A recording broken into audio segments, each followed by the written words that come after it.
আমরা বিমানে উঠছি, আমরা রওনা দেবো। গাড়ি গুড়া তো বন্ধুরা দেখতেই পাচ্ছেন বাতেন পুংটা এবং তার পরাণের বন্ধু নয়ন একসঙ্গেই আছে। বাতেন পুংটা অনেক লজ্জা পাইতেছে, লজ্জা পাওয়ারও কারণ আছে, জীবনের প্রথম বিয়ে তো, তাই না? আর অনেকেই আপনারা বলছেন যে বাতেনের কপালে বিয়ে নাই। দেখি বাতেনের মুখ থেকে শুনে কি বলে বাতেন।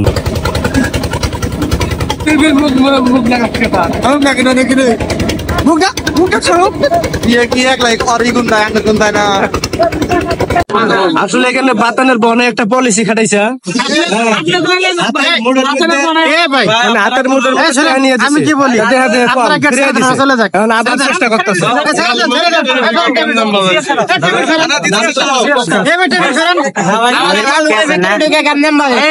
বুঝেন না কথা, আমার কথা বুঝেন না। আমি তো পক্ষে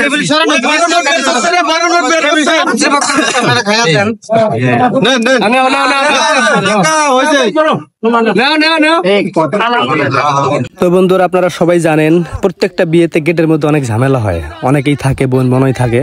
তো গেটের ঝামেলা শেষ করার পর আমরা বাতেন পুংটাকে দিয়ে লাল ফিতা কেটে আমরা প্রবেশ করাইতেছি।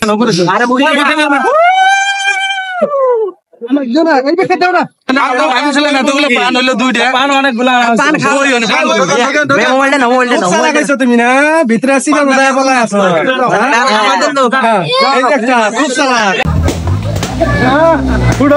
একটা জনের থাকে না, ব্যবস্থা করে আইসো।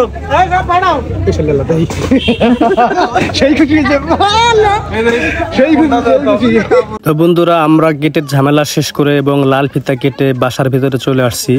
এখন আমরা রুমের ভিতরে যাব, অর্থাৎ যেখানে আমাদেরকে বসতে দিবে, মানে বরকে বসতে দিবে, বরের সাথে যারা আসছে তাদেরকে বসতে দিবে, মানে বিয়ে করার জন্য।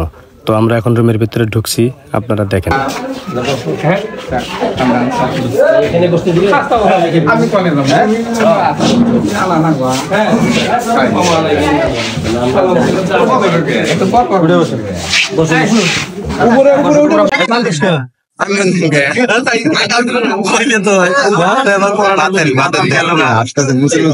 তো আপনারা দেখতেই পাচ্ছেন বাতেন পুংটার উইকেটের পতন কিভাবে হচ্ছে, মানে জমাজমি সব লিখে দিচ্ছে, অর্থাৎ তাকে লিখে দিচ্ছে তার বউকে। এখন আমরা বাতেনের মুখ থেকে শুনবো বাতেন কি করলো, আপনারা শুনেন।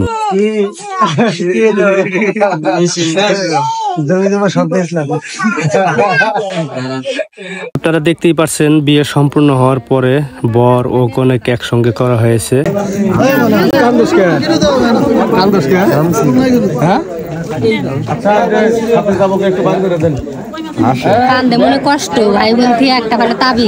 তো প্রিয় বন্ধুগণ আপনারা দেখতে পারলেন বাতেনের বিয়ে, বাতেনের উইকেটের পতনটা হয়ে গেল। তো যাই হোক, আপনারা সবাই বাতেনের জন্য দোয়া করবেন, তাদের দাম্পত্য জীবন যেন সুখী হয়। তো সবাই ভালো থাকবেন, সুস্থ থাকবেন, আল্লাহ হাফেজ, আসসালামু আলাইকুম।